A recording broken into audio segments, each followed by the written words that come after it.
ప్రభునామన చేరువచ్చిన మీకు అందరికీ కూడా మధుబాబు మినిస్ట్రీస్ తరఫున శుభవందనాలు. గడిచిన కాలం అంతా కూడా మన సజీవ లెక్కలు ఉంచి కాలం నుంచి కాచి కాపాడింది దాన్ని బట్టి ఆయనకే కృతజ్ఞతాస్తుతులు చెల్లించుకుందాం. దేవుడు ఆత్మ కనుక ఆయన ఆరాధించే వాళ్ళం ఆత్మతోనూ సత్యంతోనూ ఆరాధించుకుందాం. ఇవాళ ధ్యానాంశం ఏంటంటే మేక గ్రంథం 3వ అధ్యాయం 8-9 వచనాలు చదువుకుందాం. మేక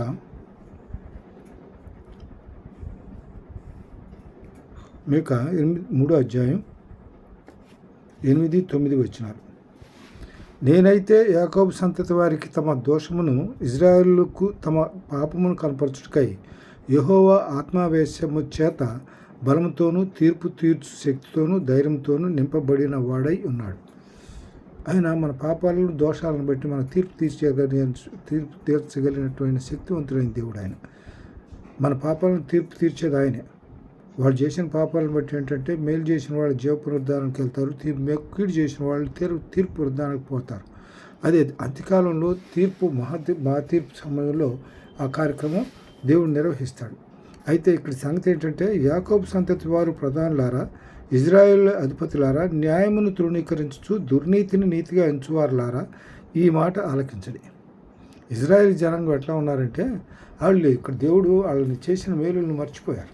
ఎట్లా అంటే ఐగుప్తు దేశంలో బానిసలుగా ఉన్న కాలంలో వాళ్ళ దేవుడు వాళ్ళ మొర ఆలకించి వాళ్ళని బయటికి తీసుకురావడానికి మోషేను ఉపయోగించుకుంటాడు. బయట తీసుకురావడం మోషే నాయకత్వంలో వాళ్ళు అక్కడి నుంచి 400 సంవత్సరాల పైగా బానిసలుగా ఉన్న వారిని బయటికి తీసుకురావడానికి వారు మొర ఆలకించిన దేవుడు మోషేను ఉపయోగించుకొని ఆయన నాయకత్వంలో ఎక్కడికి ఆయన ఇచ్చినటువంటి నిబంధన ప్రకారం వాగ్దానం ప్రకారం పాలుతేనెలు ప్రపంచ దేశంలో తీసుకొచ్చే సమయంలో మధ్యలో ఎన్నో అవంతరాలు ఇచ్చినా కూడా అనంతరాలను అధిగమించి పాలుతేనెలు ప్రవహించే దేశానికి వాళ్ళని చేరుకుంటారు. అయితే ఈ మధ్యకాలంలో వాళ్ళు చాలా గొణుక్కుంటారు ఆయన చేసిన కార్యాలను బట్టి. వీళ్ళు ఇక్కడ వచ్చిన తర్వాత బయటకు వచ్చిన తర్వాత వీళ్ళు రాత్రిపూట ఏమన్నా అగ్నిస్తంభాలను పగలేమన్నా ఎండదెబ్బ తగలకుండా మేఘస్తంభాన్ని ఏర్పాటు చేసి వాళ్ళని తీసుకొని వస్తాడు. మార్గ మధ్యలో వాళ్ళకి ఏమవుతుంది, ఎర్ర సముద్రం అడ్డం వస్తుంది. అయితే ఎర్ర సముద్రం దేవుడు ఏం చేస్తాడంటే 2 పాయలుగా చేసి వాళ్ళ మార్గంలో ఆరిన నేల మీద ఎర్ర సముద్రాన్ని దాటిస్తాడు. ఎంత చేసినా కూడా అరణ్యంలోకి వచ్చిన తర్వాత అరణ్యంలో వాళ్ళకి ఏంటంటే దాహం అయినప్పుడు అక్కడ నీళ్లు తాగటానికి పోతే చేదుగా ఉంటే ఆ చేదు నీటిని మారాగా ఉన్న నీటిని ఏం చేస్తాడంటే దేవుడు మోషేకి వీళ్ళు ఏమన్నా ఈ చేదుగా ఉన్న నీళ్ళని సమస్య వైపు వీళ్ళు చూస్తే జనులు ఇజ్రాయెల్ జనాంగం అంతా మోషే దేవుని వైపు చూస్తాడు. దేవుని సహాయం కొరకు దేవుని వైపు చూస్తాడు. దేవుడు ఏం చెబుతాడంటే అక్కడ పక్కన చెట్టుని తీసుకొచ్చి దానిలో వేయమంటాడు, కొమ్మను వేయమంటాడు. కొమ్మ వేస్తే అది ఏమవుతుందంటే చేదు నీరల్లా తీపి నీరుగా మారుతుంది. వాళ్ళు దాహం తీర్చుకొని ప్రయాణమై బయలుదేరతారు. వాళ్ళు మార్గ మధ్యలో కొందరు వచ్చిన తర్వాత వాళ్ళ దేవుడు ఏం చేస్తాడంటే వాళ్ళ ఆకలికి ఈ మన్నా కురిపిస్తాడు, దేవతాహారాన్ని కురిపిస్తాడు. అది అయిపోయిన తర్వాత కొందరు వచ్చిన తర్వాత వాళ్ళు ఏం చేస్తారంటే ఈ మాంసం ఏదైనా సణుగుతూ ఉంటే మోషే దేవుని వైపు ప్రార్థిస్తే దేవుడు ఏం చేస్తాడంటే పూరీళ్ళు పంపుతాడు, వాళ్ళ కోరిక తీరుస్తాడు. అట్లా ఇన్ని క్రియలు మేలులు వాళ్ళకి ఇబ్బంది కలగకుండా వాళ్ళ ప్రయాణవంతుల్లో కాపాడుతూ తీసుకొని వచ్చినా కూడా వాళ్ళు ఏం చేస్తారంటే సణుక్కుంటుంటారు. అందుకని ఇక్కడ సందర్భంలో ఏమంటాడంటే నేనైతే యాకోబు సంతతి వారికి తమ దోషమును, ఇజ్రాయేలుకు తమ పాపములను కనపరచుటకై యెహోవా ఆత్మావేశము చేత బలముతోనూ తీర్పు తీర్చు శక్తిని ధైర్యంతో నింపబడి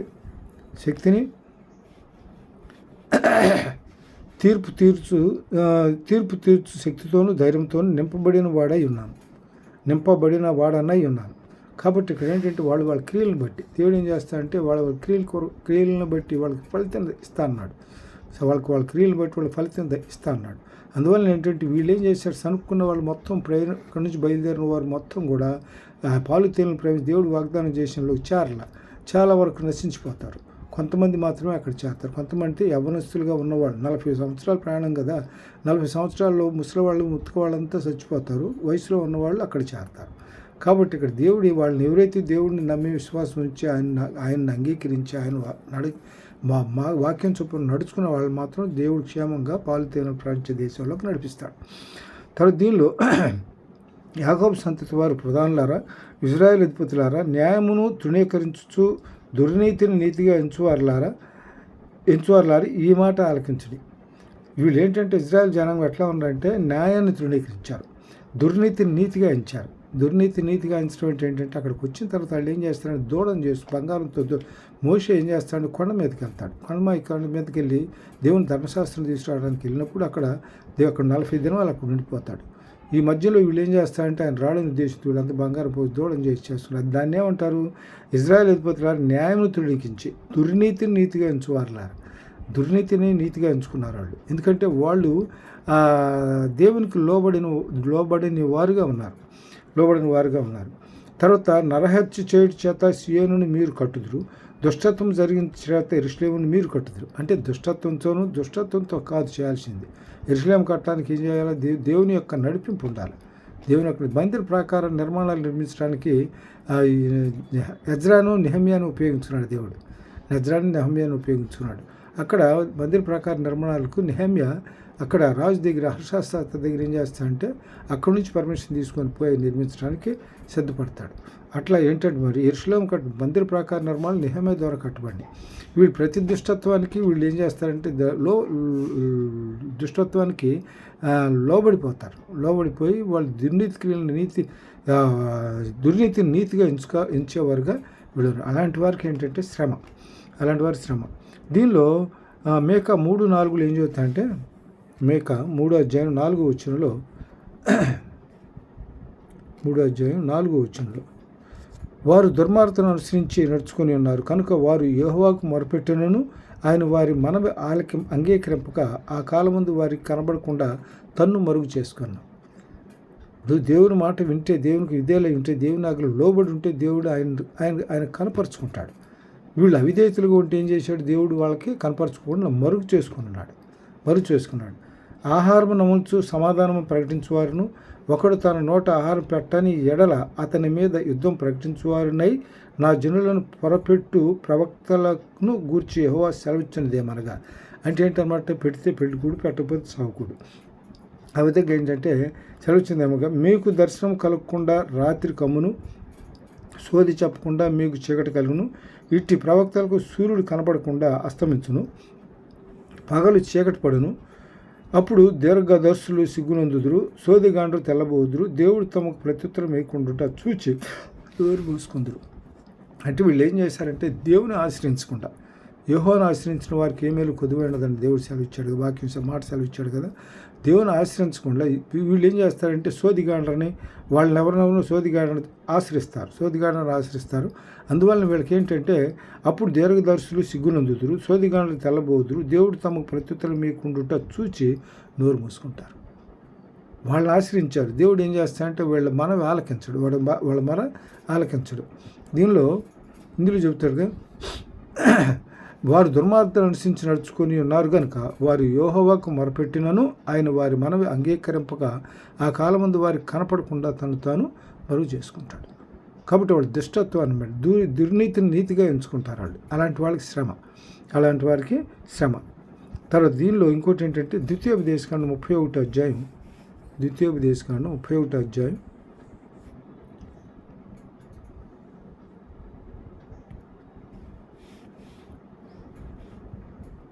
31వ అధ్యాయం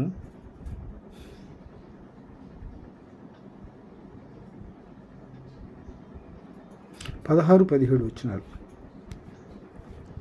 యెహోవా మోషేతో ఇట్లనెను, ఇదిగో నీవు నీ పితరులతో పండుకొనబోచున్నావు. ఈ జనులు లేచి ఎవరి దేశమును తాము చేరి వారి నడుము నుందురో ఆ జనుల మధ్యను వ్యభిచారులై అన్యుల దేవతల వెంట వెళ్ళి నన్ను విడిచి నేను వారితో చేసిన నిబంధన మీరుదురు. కావున నా కోపము ఆ దినమున వారి మీద రగులుకొను. నేను వారిని విడిచి వారికి విరోధనగుదును. వారు క్షీణించిపోదురు, విస్తారమైన కీడుల ఆపదలు వారికి ప్రాప్తించును. ఆ దినమున వారు మన దేవుడు మన మధ్యన ఉండకపోయినందున గదా ఈ కీడు మనకు ప్రాప్తించనని అనుకుందరు. అంటే ఇక్కడ ఏంటనమాట, వీళ్ళు ఎప్పుడైతే దేవుడికి దూరం అయ్యారో వాళ్ళ క్రియలను బట్టి వాళ్ళకి దేవుడు ప్రతిఫలం ఇస్తాడు. దీనిలో యెషయా 11:2-3 చూద్దాం. యెషయా రాసిన గ్రంథం 11వ అధ్యాయం 2-3 వచనాలు.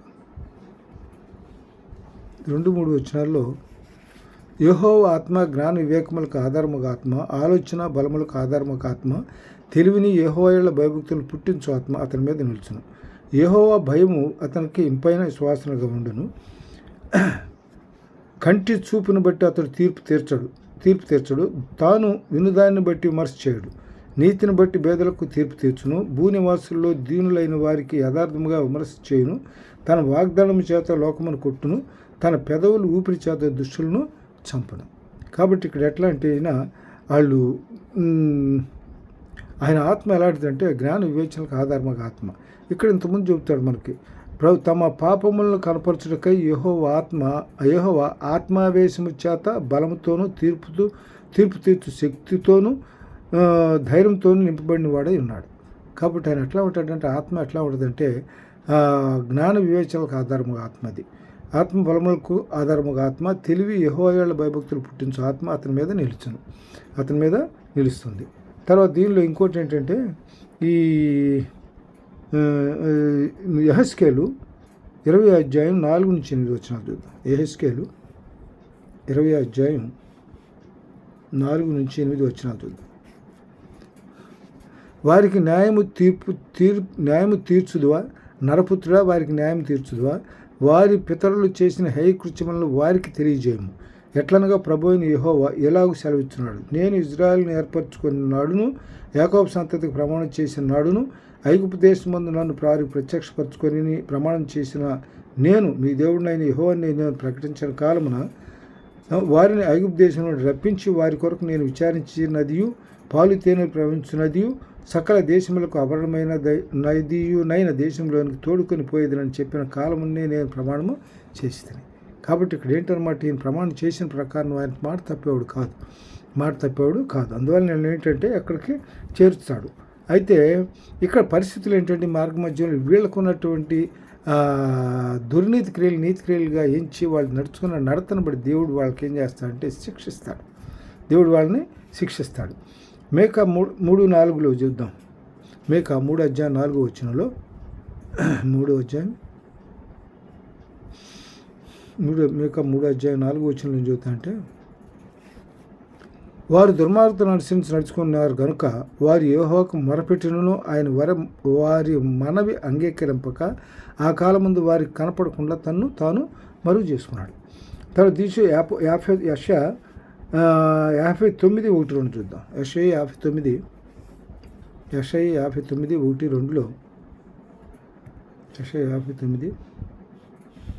59 అధ్యాయం 1-2 వచనాలు ఏం చెప్తారంటే, రక్షింప నేరకుండానట్లు యెహోవా హస్తం కొరచు కాలేదు, విన్నేరకుండానట్లు ఆయన చెవులు మందం కాలేదు, మీ దోషములు మీకును దేవునికి అడ్డంగా వచ్చినాయి. కాబట్టి దేవుడు వాళ్ళని నిబంధన చేశాడు, పాలు తేనెలు ప్రవహించే దేశం నడిపిస్తానని నిబంధన చేశాడు.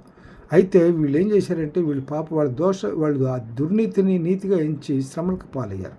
అందుకని ఇక్కడ దేవుడు ఏమంటాడు, రక్షింప నేర్కున్నట్లు యెహోవా హస్తం కొరచు కాలేదు, విననేరకు ఉండినట్లు ఆయన చెవులు మందం కాలేదు, మీ దోషం నీకును మీ దేవునికి అడ్డముగా నిలిచాను. అయితే మీ పాపములు ఆయన ముఖమును మీకు మరుగుపరిచను, ఎందుకని కనుక ఆయన ఆలకింపుకున్నాడు. మీ పాపములు ఆయన ముఖమును మీకు మరుగుపరిచను కనుక ఆయన మిమ్మల్ని ఆలకింపుకున్నాడు.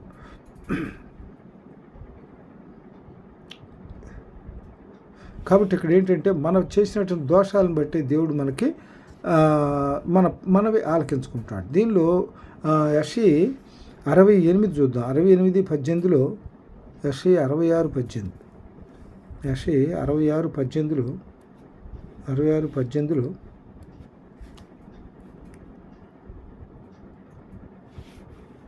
యెషయా 66:18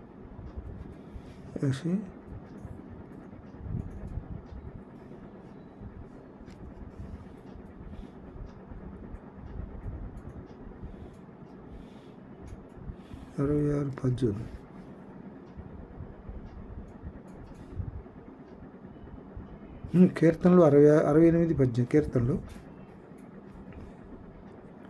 కీర్తనలు 68:10 68:18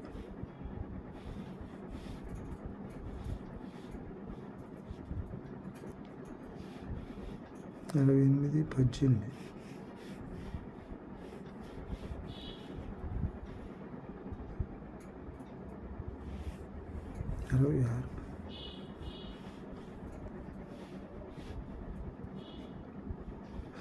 కీర్తనలు 66:18 ఏం చెబుతాడంటే, నా హృదయంలో నేను పాపం లక్ష్యం చేసిన ఎడల ప్రభు నా మనవి వినకపోను, నిశ్చయముగా దేవుడు నా మనవి అంగీకరించి ఉన్నాడు, ఆయన నా విజ్ఞాపన ఆలకించి ఉన్నాడు. ఇప్పుడు మన పాపం చేసిన హృదయంలో పాపం లక్ష్య పెట్టినట్లయితే దేవుడు మన మనవి ఆలకించడు. అది గమనించి, అది ఇక్కడ జరిగిన సందర్భం మనవి వినకపోవును. నిశ్చయముగా దేవుడు నా మనవి అంగీకరించున్నాడు అనేటువంటి మాట మన హృదయంలో పాపం లక్ష్య పెట్టకుండా దేవుని మీద ఆధారపడి నడుచుకుంటున్నాం అనేటువంటి ఉద్దేశం దానిలో. కాబట్టి ఇక్కడ వీళ్ళు ఎట్లా ఉన్నారంటే యెషయా 6:10 యెషయా గ్రంథం 6వ అధ్యాయం 10వ వచనంలో వారు కన్నులతో చూచి చెవులతో విని హృదయంలో గ్రహించి మనస్సు మార్చుకుని స్వస్థత పొందకపోయినట్లు ఈ జనుల హృదయం కవ్వ చేసి వారి చెవులు మందం పరిచి వారి కన్నులు మూయించమని చెప్పాను.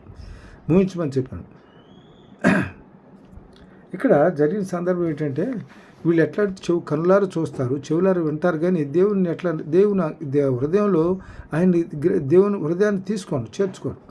వాళ్ళు మనసు మార్చుకొని స్వస్థత పొందకపోయినట్లు. వాళ్ళు మనసు మార్చుకొని స్వస్థత పొందకునేట్లయితే మూర్ఖంగా వ్యవహరిస్తారు. అందువల్ల ఇక్కడ సందర్భం ఏం జరుగుతుందంటే నిర్గమకాండం 7:3 చూద్దాం. నిర్గమకాండం ఇక్కడ హృదయాలను కఠినపరుచుకుంటారు. నిర్గమకాండం 7వ అధ్యాయం 3వ వచనంలో నిర్గమకాండం 7వ అధ్యాయం 3వ వచనంలో అయితే నేను ఫరో హృదయమును కఠినపరిచి ఐగుప్తు దేశములో నా సూచక క్రియలు నా మహత్కారములను విస్తరింపజేసేదను. అంటే ఇక్కడ ఫరో హృదయాన్ని ఎందుకు కఠినపరుస్తాడంటే అతను కఠినపరిస్తే చివరికి ఏమవుతుందంటే కఠినపడిన హృదయం తర్వాత ఏమంటే మెత్తబడిపోద్ది. ఇక్కడ రాతి గుండెని తీసి మాంసం గుండెని పెడతానంటాడు. యెహెజ్కేలులో 36:26 చూద్దాం. యెహెజ్కేలు 36వ అధ్యాయం 26వ వచనంలో 26వ వచనంలో నూతన హృదయం మీకు ఇచ్చాను, నూతన స్వభావం మీకు కలుగు చేస్తాను, రాతి గుండెని మీలో నుండి తీసివేసి మాంస గుండెని మీకు ఇచ్చాను.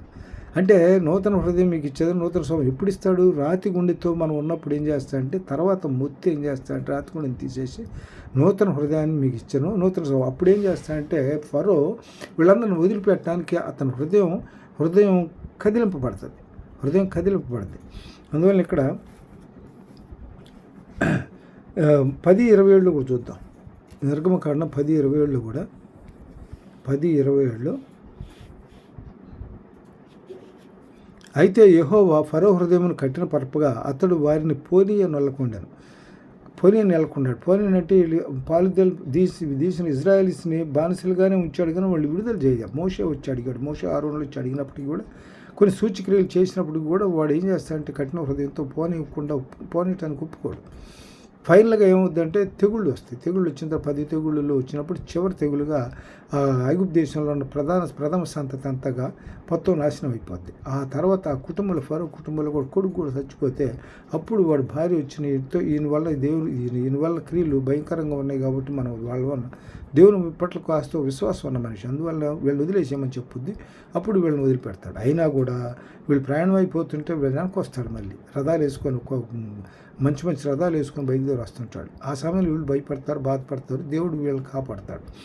తర్వాత ఈ అధిపతులకు వ్యతిరేకంగా దేవుని తీర్పు ఉంటుంది. అధిపతులు అంటే ఫరోకి వ్యతిరేకంగా దేవుని తీర్పు అట్లా ఉంది. ఇక్కడ మనకి దీనిలో ఇంకో వచ్చిన 11:10 కూడా చూద్దాం. నిర్గమకాండం 11:10 అధిపతులకు తీర్పు వ్యతిరేకంగా ఉంటుంది అనే దాని మీద నిర్గమకాండం 11 అధ్యాయం 10వ వచనంలో మోషే అహరోనులు ఫరో ఎదుట ఈ మహత్కారం చేసిరి. అయినను యెహోవా ఫరో హృదయమును కఠినపరచగా అతడు దేశము నుండి ఇజ్రాయేలును పోనీయడాయను. ఇక్కడ ఏం చేశాడంటే ఇక్కడ ఫరో ఎదుట మోషే అహరోనులు వీళ్ళొక సూచన క్రియ చేస్తారు.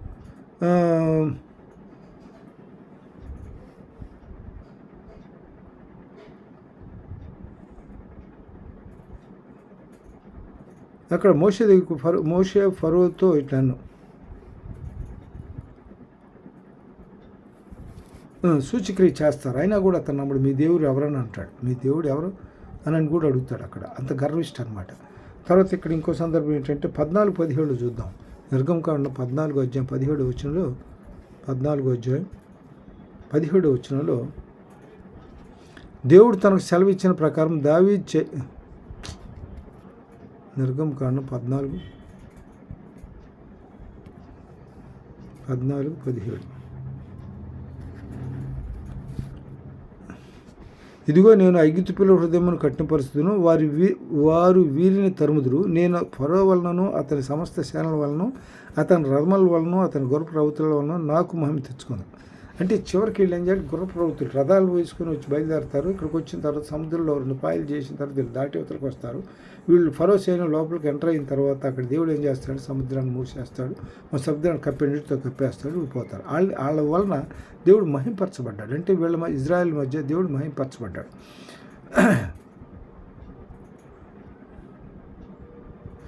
అక్కడ నేను ఫరో వలన, అతని రథం వలన, అతని గుర్ర ప్రభుత్వం వలన మహిమ తెచ్చుకున్నప్పుడు నేను యెహోవానని ఐగుప్తీయులు తెలుసుకుందరు. ఆయన చేసిన క్రియలను బట్టి దేవుడు యెహోవా దేవుడని వీళ్ళు ఏం చేస్తారంటే ఐగుప్తీయులు తెలుసుకుంటారు. తర్వాత దీనిలో ఈ మత్తయి సువార్త 7వ అధ్యాయం, దీనిలో అధిపతులకు వ్యతిరేకంగా దేవుని తీర్పు ఉంటుంది. అధిపతులకు వ్యతిరేక దేవుని తీర్పు ఉంటుంది. దీనిలో మత్తయి సువార్త 7వ అధ్యాయం 15-1 మత్తయి సువార్త 7వ అధ్యాయం 1-5. మీరు తీర్పు తీర్చకడి. ఎవరు తీర్పు తీర్చాలి? దేవుడికి ఒక్కడికే అధికారం ఉంది. తీర్పు తీర్చే అధికారం దేవుడికి ఉంది. మహాసింహాసనం మీద, తీర్పు సింహాసనం మీద కూర్చుంటాడు తర్వాత అంత్యకాలంలో. అప్పుడు ఆయన తీర్పు తీరుస్తాడు. ఇక్కడ ఈ లోకంలో మనం తీర్పు తీర్చకూడదు. ఎందుకు తీర్పు తీర్చుకోవటువంటి, మనకు తీర్పు తీర్చగలిగినటువంటి అధికారం మనకు లేదు. అధికారమే కాదు, అసలు దానికి అనర్హులం కూడా. ఎందుకంటే మనం యథార్థంగా అన్ని విషయాలు యథార్థంగా నడుచుకోవట్లేదు కదా. అందుకని ఇక్కడ ఏం చెబుతాడంటే, మీరు తీర్పు తీర్చకూడదు, అప్పుడు మిమ్మల్ని గురించి తీర్పు తీర్చబడదు. మనం ఎవరిని గురించి తీర్పు తీర్చగలిగిన వాళ్ళం కాదు మనం. అందువల్ల ఎవరిని గురించి తీర్పు తీర్చకూడదు. మీరు తీర్పు చొప్పుననే మిమ్మల్ని గురించి తీర్పు తీర్చబడదు. మీరు కొలత చొప్పునే మీకు కొలవబడను. నీ కంటిలో ఉన్న దూలం ఎంచక నా సహోదరుని కంటిలో ఉన్న నలుసును చూసిరేయాలా? మన దగ్గర లోపం ఉంది కానీ ఎదుటి వాళ్ళని గురించి ఆలోచించడం కరెక్ట్ కాదు. లోపాన్ని గురించి, నీ కంటిలో దూలం ఉండగా నీవు నీ సహోదరుని చూసి నీ కంటిలో ఉన్న నలుసును తీసివేయమని చెప్పనేలా? వేషధారి, మొదట నీ కంట్లో ఉన్న దూలమును తీసివేసుకును, అప్పుడు నీ సహోదరుని కంట్లో ఉన్న నలుసు నీకు తీసివేయటకు నీ తేటగా కనపడను. కాబట్టి ఇక్కడ ఏంటంటే, మనం ఎదుటి వాళ్ళు, మనలో యథార్థత లేదు, నీతి లేదు, యథార్థత లేదు. అది మనకు తెలియకుండా కూడా చాలా వరకు మనకి చాలా దోషాలు మనలో ఉన్నాయి. అందువల్ల మనం ఎవరికి తీర్పు తీర్చకూడదు. తీర్పు తీర్చొప్పునే మనకు కూడా తీర్పు తీర్చబడుతుంది. తర్వాత ఇందులో ఇంకో ఉదాహరణ ఏంటంటే, మత్తయి సువార్త 25-11-12 బుద్ధి లేని కనికలు, బుద్ధి కలిగిన కనికల గురించి చెప్తాడు. ఇక్కడ వీళ్ళు ఏంటంటే సిద్ధపాటు కలిగిన కనికలు, బుద్ధి కలిగిన కన్యలు. రేపు రాకడ కొరకు సిద్ధపడిన వాళ్ళు. బుద్ధి లేని కనికలు రాకడ కొరకు సిద్ధపడకుండా వాళ్ళు నిదానంగా సిద్ధపడనివారు. అందువల్ల వాళ్ళు ఏంటంటే రేపు తీర్పులోకి తప్పనిసరిగా వస్తారు. తర్వాత లోక 13:25-27 చూద్దాం. లోక 13:25-27 చూద్దాం. ఇంటి యజమానులు లేచి తలుపు వేసిన తర్వాత వెలుపల నిలిచి తలుపు తట్టి, అయ్యా మాకు తలుపు తీయమని చెప్పనారంభించినప్పుడు ఆయన మీరెక్కడి వారో మిమ్మల్ని ఎరుగనని ఉత్తరము మీతో చెప్పును. అందుకు మీరు, నీ సముఖమందు మేము తిని త్రాగుచుంటిమే, నీవు మా వీధులలో బోధించితివే అని చెప్పసాగుదురు. అప్పుడు ఆయన మీరెక్కడికి వారో మిమ్మల్ని ఎరుగనని మీతో చెప్పుచున్నాను. అక్రమం చేయు మీరందరూ నా ఇద్దరు నుండి తొలగిపోవడం చెప్పను. వీళ్ళంతా అక్రమం చేసిన వాళ్ళు. వీళ్ళు ఏం చేస్తారంటే, బుద్ధి లేని కనికలు కూడా అలాంటి వాళ్ళే. ఆయన ఏం చేస్తారంటే, సమయం వచ్చిన తర్వాత ఆయన లోపలికి ఎంటర్ అయిపోయి తలుపు వేసేస్తాడు. యజమానులు లేచి తలుపు వేసిన తర్వాత మీరు వెలుపల నిలిచి తలుపు తట్టి, అయ్యా మాకు తలుపు తీయమని చెప్పని ఆరంభించినప్పుడు ఆయన మీరు ఎక్కడి వారో మిమ్మల్ని ఎరుగునని ఉత్తరం మీతో చెప్పను. మీరు ఎవరో నాకు తెలియదని చెబుతాడు. అందువల్ల దీనిలో ఇంకోటి కూడా ఉంది. ప్రభు నన్ను పిలిచి ప్రతివాడును. దీనిలో మత్తయి సువార్త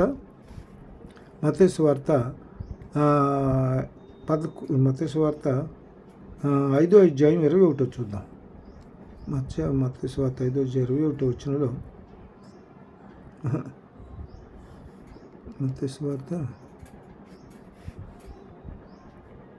7వ అధ్యాయం 7 మత్తయి సువార్త 7వ అధ్యాయం 21 వచనం చూద్దాం.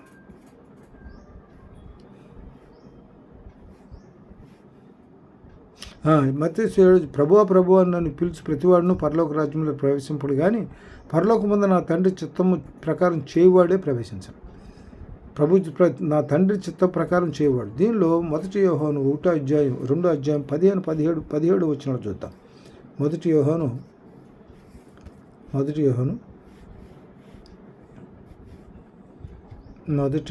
2వ అధ్యాయం 17 వచనం. లోకము దాని ఆశ గతించిపోవును కానీ దేవుని చిత్తం జరిగించేవాడు నిరంతరము నిలిచెను. మనం ఏది చేసినా కూడా దేవుని చిత్తాన్ని జరిగించాలి. దేవుని చిత్తాన్ని బట్టి నడుచుకోవాలి కానీ స్వబుద్ధిని ఆధారం చేసుకోకూడదు. స్వబుద్ధిని ఆధారం చేసుకోకుండా పూర్ణమైనంతో మన ఆ యెహోవా నమ్మిక ఉంచాలి. మన ప్రవర్తన ఎంతో అధికారం లోబడి నడుచుకోవాలి. అప్పుడు పరలోక రాజ్యానికి వారసులం కాగలుగుతాం. తర్వాత దీనిలో ఇంకోటి ఏంటంటే ఇర్మియా 6:16 పడి చూద్దాం. ఇర్మియా 6వ అధ్యాయం 16-17 వచనాలు. యెహోవా ఎలాగ సెలవిస్తున్నాడు, మార్గములలో నిలిచి చూడుడి, పురాతన మార్గములను గురించి విచారించుడి, మేలు కలుగు మార్గమేది అని అడిగి అందులో నడుచుకున్నాడు, అప్పుడు మీకు నెమ్మది కలుగును. అయితే వారు మేము అందులో నడుచుకున్నామని చెప్పుచున్నారు. మిమ్మును కాపు కాయుటకు నేను కావలి వారిని నిల్చున్నాను, ఆలకించుడి. వారు చేయి బూరధ్వని వినబడుచున్నది. అయితే ఇక్కడ ఏమంటారంటే వీళ్ళు, అయితే వారు మేము అందులో నడుచుకోనమని చెప్తున్నారు. అంటే ఇందులో నడుచుకోవాలి, దేవుడు మేలైన మార్గంలో నడుచుకోమని దేవుడు సలహా ఇస్తున్నాడు. కానీ వీళ్ళు మేలైన నడుచుకోలేదు. ఎందుకంటే వాళ్ళు నీతిగా ఇచ్చేవాళ్ళు వీళ్ళంతా కూడా. అందువలన అలాంటి వాళ్ళకి ఏంటంటే దేవుని యొక్క శిక్ష ఉంది. వాళ్ళకి దేవుని యొక్క శిక్ష తప్పనిసరిగా వారి మీద పడుద్ది. యెషయా 1:15-19 కూడా యెషయా 1 అధ్యాయం 15-19 వచనాలు చూద్దాం. 15-19 వచనాలు. మీరు మీ చేతులు చాచినప్పుడు మిమ్మల్ని చూడక నా కన్నులు కప్పుకుందును. మీరు బహుగా ప్రార్థన చేసినను నేను వినను. మీ చేతులు రక్తంతో నిండి ఉన్నవి. అంటే దోషం చేసి ఉన్నారు. దోషం చేసినటువంటి చేతులు అవి. మిమ్మల్ని కడుక్కొనడి, శుద్ధి చేసుకునడి. మీ దుష్క్రియలు నాకు కనపడకుండా వాటిని తొలగింపుడి. కీడు చేయటం మానుడి, మేలు చేయి నేర్చుకునుడి. న్యాయము జాగ్రత్తగా విచారించుడి. హింసించబడు వారిని విడిపించుడి. తండ్రి లేని వారికి న్యాయం తీర్చుడి. విధవరాల పక్షంగా వాదించుడి. యెహోవా మాట సెలవిచ్చున్నాడు, రండి మన వివాదం తీర్చుకుందాము. మీ పాపములు రక్తమలే ఎర్రనివైనను, మీ అవి హిమవలే తెల్లబడును. కెంపు వలె ఎర్రనివైనను, అవి గొర్రెబొచ్చు వలె తెల్లనగును. అయితే ఇక్కడ దీనిలో 19 వచనం, మీరు సమ్మతించిన ఆ మాట విని ఎడల వీరి భూమి యొక్క మంచి పదార్థములను అనుభవిస్తారు. అంటే దేవుని ఆజ్ఞలకు లోబడి నడుచుకోవాలి. దేవుని యొక్క ఆజ్ఞలకి లోబడి నడుచుకోవాలి. తర్వాత అబద్ధం ఆడేటువంటి బోధకులకి ఇంకో రెండో ఇదేంటంటే అబద్ధ బోధకులకు దేవుని యొక్క తీర్పు ఎట్లా ఉంటుంది. అబద్ధ బోధకులకు దేవుని యొక్క తీర్పు. మత్తయి సువార్త 7వ అధ్యాయం 15వ వచనంలో మత్తయి సువార్త 7వ అధ్యాయం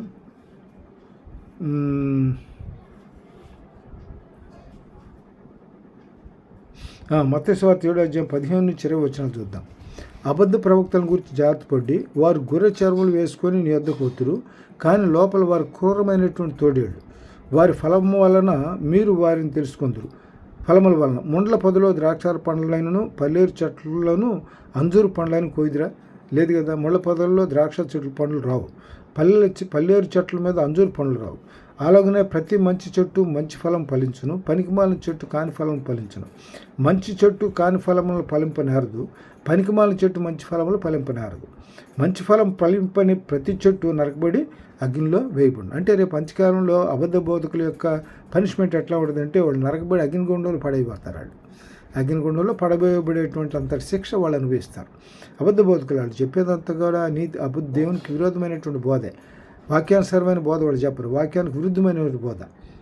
సాతాను సంబంధులు ఈ మధ్యకాలంలో సాతాను సంబంధులు కనపడుతున్నారు, తిరుగుతున్నారు. వాళ్ళు ఏంటంటే అబద్ధం ఆడరాదంటే అబద్ధ సాక్ష్యం చెప్పొద్దంటే అబద్ధ సాక్ష్యం చెప్పమంటాడు. అట్లాగే నరహత్య చేయొద్దంటే నరహత్య చేయమంటాడు.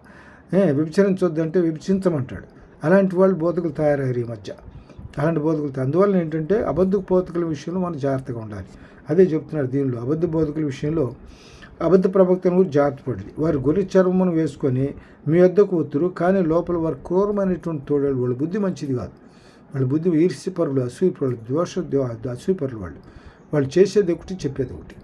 అందువలన అలాంటి వాళ్ళ విషయం మనం జాగ్రత్త పడాలి. తర్వాత దీనిలో ఇంకోటి ఏంటంటే 1 యోహాను 4:1 చూద్దాం. 1 యోహాను రాసిన పత్రిక 1 యోహాను 1:4 1వ అధ్యాయం 4వ వచనంలో ఏం చెబుతామంటే, మనం ఈ సంతోషం పరిపూర్ణమట్లు మీ సంగతులను రాయిస్తున్నాను. మేమాయన వలన విని మీకు ప్రకటించు వర్తమానం ఏమనగా, దేవుడు వెలుగై ఉన్నాడు, ఆయనందు చీకటి ఎంత మాత్రమూ లేదు. ఆయనతో కూడా సహవాసం గలవారమని చెప్పుకొని చీకటిలో నడిచిన ఎళ్ళ మనం అబద్ధమాడుచు సత్యము జరిగింపుకుందాం. ఆయనతో మనం ఎట్లా ఆయనతో కూడా సహవాసం గలవారమని చెప్పుకొని చీకటిలో నడిచిన ఎళ్ళ మనం అబద్ధమాడుచు సత్యమును అంగీకరింపుకుందాం.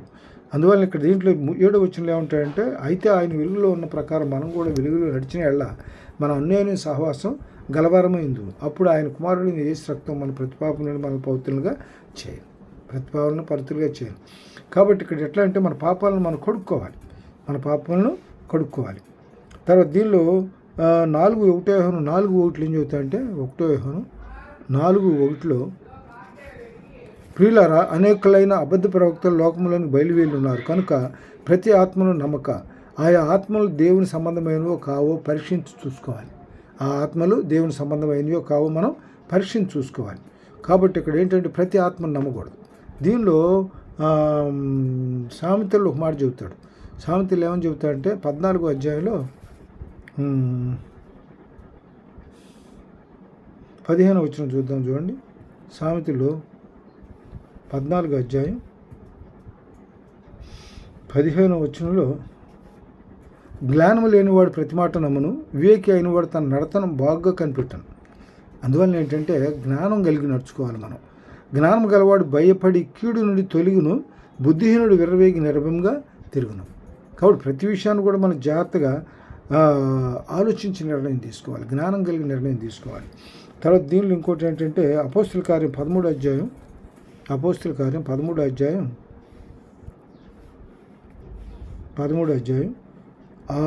6 నుంచి 11 వచనాలు చూద్దాం. వారు ద్వీపమంతటా సంచరించి పాపు అని ఊరు వచ్చినప్పుడు గారడివాడును అబద్ధ ప్రవక్త అయిన బర్యేసు అని ఒక యూదుని చూచిరి. అతడు వివేకం గలవాడై వర్గాడమైన సెర్గి పౌలను అధిపతి యొద్ద నుండెను. అతడు బర్బాను సౌలును పిలిపించి దేవుని వాక్యం ఎనగోరాను. బర్యేసు అనేవాడు అనమాట, అబద్ధ ప్రవక్త అయిన బర్యేసు. అయితే ఎలుమ ఆ అధిపతిని విశ్వాసం నుండి తొలగింపవాలని యత్నం చేసి వారిని ఎదిరించాను. ఎలుమ అని పేరున గారడీవాడు అని అర్థం. గారడీవాడని సీమోన్. అందుకు పౌలు అనబడిన సౌలు పరిశుద్ధాత్మ నిండినవాడై అతని తేరు చూసి, సమస్త కపటంతోనూ సమస్త దుర్మార్గంతో నిండినవాడ, అపవాది కుమారుడా, సమస్త నీతికి విరోధి, ప్రభు యొక్క తినని మార్గం చెడగొట్టుట మానవ, ఇదిగో ప్రభువు తన చెయ్యి నీ మీద ఎత్తి ఉన్నాడు, నీవు కొంతకాలం గుడ్డివాడవై సూర్యుని చూడకుందువని చెప్పాను. వెంటనే మబ్బును చీకటి అతన్ని కమ్మాను కనుక అతడు తిరుగుచు ఎవరైనా చేయి పట్టుకొని నడిపించురా అని ఎదిగాను. అంటే వాడు ఏంటనమాట, అక్కడ వీడు చేసిన క్రియలు ఆయన చేయాలండి. వీడు పౌలు బర్నబాలు వీడు దేవుని పట్ల విశ్వాసం కలిగి నడుచుకుంటున్నవాడు. వీడెవడు కొత్తగా వచ్చినవాడు, పెద్ద వీడు ఏమంటారంటే గారడి సీమనుడు. వీడికి వాళ్ళు చేసిన క్రియలు నేను చేయాలని కోరికతో వీళ్ళని చేస్తాడనమాట. అందువల్ల అలాంటి వాడికి దేవుడు బుద్ధివాడు, అబద్ధ బోధకుడు వాడు. తర్వాత ఇంకోటి ఏంటంటే ఇంకో సందర్భం మత్తయి సువార్త 24:4-5 మత్తయి సువార్త 24వ అధ్యాయం 4-5 వచనాలు. యేసు వారితో ఇట్లను, ఎవడನ್ನು మిమ్మల్ని మోసపరచకుండా చూచుకున్నాడు. అనేకులు నా పేరట వచ్చి నేను క్రీస్తునని చెప్పి పలువురిని మోసపరిచారు. అంటే అబద్ధ ప్రవక్తల విషయంలో దేవుడు మనకి ఇస్తున్నటువంటి జాగ్రత్తలు పడమని చెబుతున్నాడు. యేసు వారితో ఇట్లను, ఎవడను మిమ్మల్ని మోసపరచకుండా చూచుకున్నాడు. అనేకులు నా పేరట వచ్చి నేనే క్రీస్తునని చెప్పి పలువురిని మోసపరిచాను. మరియు మీరు యుద్ధములను గురించి యుద్ధ సమాచారం గురించి వినబోదురు. మీరు కలవడపడకుండా చూసుకోండి. ఇవి జరగవలసి ఉన్నవి, కానీ అంతము వెంటనే రాదు. అందువల్ల అబద్ధ ప్రవక్తలు అంతం సమయంలో రాకడ సమయంలో వీళ్ళంతా బయలు సిద్ధపడతారు. మేమే ప్రవక్తలు అని చెప్తారు, దేవుని మేమే క్రీస్తులు అని చెప్తారు. వాడు అబద్ధ క్రీస్తులు వాళ్ళంతా కూడా. అందువల్ల ఇంకొక విషయం ఏంటంటే ద్వితీయోపదేశకాండం నిర్గమకాండం 19:5 చూద్దాం. నిర్గమకాండం అక్కడ మనం చేయాల్సింది ఏంటంటే ప్రభువు ఆజ్ఞకు లోబడి నడుచుకోవాలి, ప్రభు చిత్తాన్ని నెరవేర్చే వాళ్ళంగా ఉండాలి.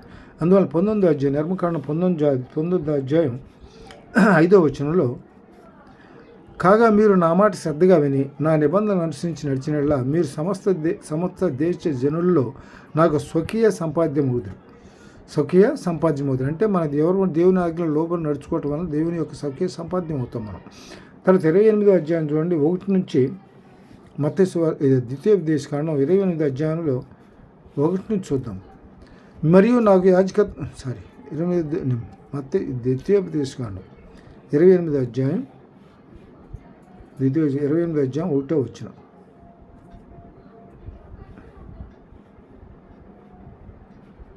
అధ్యాయం 1వ వచనంలో, నీవు నీ దేవుడైన యెహోవా మాట శ్రద్ధగా విని నేను నీకు ఆజ్ఞాపిస్తున్న ఆయన ఆజ్ఞలన్నింటిని అనుసరించి నడుచుకునే ఎడల నీ దేవుడైన యెహోవా భూమి మీద ఉన్న సమస్త జనముల కంటే నిన్ను హెచ్చించును. తర్వాత యాకోబు రాసిన పత్రిక 2వ అధ్యాయం 10వ వచనం చూద్దాం. యాకోబు రాసిన పత్రిక 2వ అధ్యాయం 10వ వచనంలో, ఎవడైనా ధర్మశాస్త్రం అంతయు గైకొని ఒక ఆజ్ఞ విషయంలో తప్పిపోయిన ఎడల, అంటే తొట్టిల్ని ఎడల ఆజ్ఞలన్నిటి విషయంలో అపరాధి అగును. వ్యభిచరించవద్దని చెప్పినవాడు నరహత్య చేయవద్దని చెప్పాను కనుక నీవు వ్యభిచరింపపోయినను నరహత్య చేసిన ఎడల ధర్మశాస్త్ర విషయంలో అపరాధి అవుతాం. కాబట్టి మనకు ధర్మశాస్త్రంలో ఇచ్చిన పదాజ్ఞలు ఏ ఆజ్ఞను పాటించకపోయినా కూడా మనం అపరాధం అవుతాం. అందువల్ల మన ఆజ్ఞలు పాటించే విషయంలో దేవుని ప్రేమించబడాలంట, ఆయన ఆజ్ఞలు గైకుంటారంట. దేవుని ప్రేమించబడి ఆయన ఆజ్ఞలు గైకొని నడుచుకుంటారు. అప్పుడు ఇక్కడ ఏమవుతుందన్నమాట, ఆయన వ్యభిచరింపవద్దని చెప్పిన వాడు నరహత్య చేయవద్దని చెప్పిన కనుక నీవు వ్యభిచరించకపోయినను నరహత్య చేసిన ధర్మశాస్త్ర విషయంలో అపరాధి అవుతాం. కాబట్టి ఏ ఆజ్ఞను మనం పాటించకపోయినా అపరాధులమే అవుతాం. ఇచ్చిన 10 తర్వాత లూకాసు వార్త యెషయా 1:19 వచనం చూద్దాం. యెషయా రాసిన గ్రంథం 1వ అధ్యాయం 19వ వచనంలో ఏమంటాడంటే, 19వ వచనంలో, మీరు సమ్మతించిన ఆ మాట విని ఎడల మీరు భూమి యొక్క మంచి పదార్థములు అనుభవించరు. సమ్మతింపక తిరుగుబడిన ఎడల నిశ్చయముగా మీరు ఖడ్గం పాలవుదురు. యెహోవా అలా సెలవిస్తున్నాడు. కాబట్టి ఇక్కడ ఏంటంటే, దేవుని యొక్క ఆజ్ఞలను సమ్మతించి నడుచుకున్నట్లయితే, ఆజ్ఞలను లోబడి నడుచుకుంటే దేవుడు ఇచ్చేటువంటి మంచి పదార్థాలు భూమి యొక్క మంచి పదార్థాలు మనం అనిపిస్తాం. సమ్మతించకపోతే దేవుని యొక్క ఖడ్గానికి పాలువారు అవుతాం. దేవుని యొక్క ఖడ్గము పాలవుదురు యెహోవా అని ఇలా సెలవిస్తున్నాడు. కాబట్టి దేవునికి ఆజ్ఞలకు వ్యతిరేకంగా నడుచుకున్నాడు. దేవునికి విరోధంగా రూపబడిన ఆయుధం వర్దిల్లదని సెలవిచ్చాడు. హృదయం రూపణ వివేచన కానీ జ్ఞానం కానీ ఆలోచన కూడా వర్దిల్లదు. అంటే దేవునికి విరోధం మరి ఏదైనా కూడా దేవుని దృష్టిలో వర్దిల్లదు. తర్వాత ఇంకోటి, దీని లోక 15 నుంచి లోక 15వ అధ్యాయం 17 వచనంలో మనం చూసినట్లయితే ఇక్కడ మనకి ఎవరు కనపడతాడంటే తప్పిపోయిన కుమారుడు కనపడతాడు. లోక 15వ అధ్యాయం 17 నుంచి 32 వచనాల్లో, 17 నుంచి 32 వచనంలో, అయితే బుద్ధి వచ్చినప్పుడు వాడు తండ్రి వద్ద ఎంతోమంది కూలివాడకు అన్నము సమృద్ధిగా ఉన్నది, నేనైతే అక్కడ ఆకలికి చచ్చిపోతున్నాను. నేను లేచి నా తండ్రికి వెళ్ళి, తండ్రి, నేను పరలోకమునకు విరోధముగా నీకు ఎదుట పాపం చేస్తాను. ఇక మీద నీ కుమారుని అనిపించుకున్నట్టుకు యోగ్యాన్ని కాను. నన్ను నీ కూలివానిలో ఒకరిగా పెట్టుకోనమని అతను చెప్పుదని అనుకొని లేచి తండ్రి వద్దకు వచ్చాను. ఇంతకుముందు ఏం చేస్తాను, తండ్రి దగ్గర తన వాటా తీసుకుని వెళ్ళిపోతాడు. పోయిన తర్వాత అక్కడ ఖర్చు తనంతా దుర్వినియోగం చేసుకున్న తర్వాత బుద్ధి వచ్చినప్పుడు ఏం చేస్తాడు, మళ్ళీ ఇక్కడ తండ్రి దగ్గరికి వస్తాడు. అంటే తను ఏం చేశాడు తెలుసుకొని తగ్గించుకొని తండ్రి దగ్గర చాలామంది ఉన్నారు కాబట్టి పని వాళ్ళలో ఒకరిగా ఉంటానని చెప్పి వచ్చి దేవుని మళ్ళీ తండ్రి దగ్గరికి తిరిగి వస్తాడు.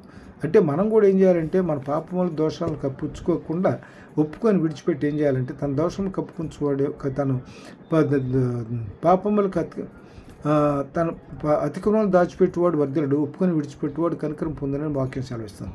అందువల్ల మన పాపాలను మనం ఒప్పుకొని దేవుని దగ్గరికి మనం వచ్చినట్లయితే దేవుడు మనల్ని దగ్గరికి తీసుకునేటువంటి పరిస్థితి ఉంది. కాబట్టి దీనిలో మేక 3:8 చదువుకొని ముగించుకుందాం. మేక 3వ అధ్యాయం 8వ వచనం, నేనైతే యాకోబు సంతతి వారికి తమ దోషములను ఇశ్రాయేలుకు తమ పాపమును కనపరచుకై యెహోవా ఆత్మావేశము చేత బలంతోనూ తీర్పు తీర్చు శక్తితోనూ ధైర్యంతో నింపబడిన వాడై ఉన్నాడు. కాబట్టి దేవుడు ఏం చేస్తాడంటే వారి క్రియలను బట్టి వారి కొరకు సిద్ధపరిచిన చేత నా దగ్గర ఉందని సెలవిచ్చాడు. వారి క్రియలను బట్టి వాళ్ళకి ప్రతిఫలం ఇస్తానని కూడా సెలవిచ్చాడు. కాబట్టి మనం ఏంటంటే మన సుబుద్ధిని ఆధారం చేసుకోకుండా పూర్ణ హృదయంతో యెహోవాయందు నమ్మిక ఉంచి మన ప్రవర్తన యంత్రంలో అధికారం గ్లోబల్ నడుచుకున్నట్లయితే దేవుని యొక్క దీవెనలు మనం పొందుకోగలుగుతాం. ఈ కొద్ది వాక్యం దేవుడు తన వెనుకల్లో దీవించను గాక. చిన్న ప్రార్థన చేసుకుని ముగించుందాం. మమ్మల్ని మిక్కులుగా ప్రేమించిన ప్రియ పరమ తండ్రి, జీవము గల నాయన, మహోన్నత తండ్రి, అనే విషయంలో ఆధారపడిన గొప్ప తండ్రి, ఆధారభూతులైన గొప్ప తండ్రి, నాయన వాళ్ళు ఇచ్చిన సందేశంలో మర్మాలను విషయాలను నాయన మరి విని ఆత్మీయ బలపరచబడి మీ కొరకు మీ సుబుద్ధిని ఆధారం చేసుకుంటాం. మీ పూర్ణ ఉదయంతో మీద నమ్మిక ఉంచి మన ప్రవర్తన అంతటెందు మీ అధికారంలో నడుచుకోవడానికి సహాయం చేయమని యేసు పరిస్థితి మిక్కిలి తోడు వేడుకుంటున్నాం తండ్రి. ఆమె అందరికీ వందనాలు.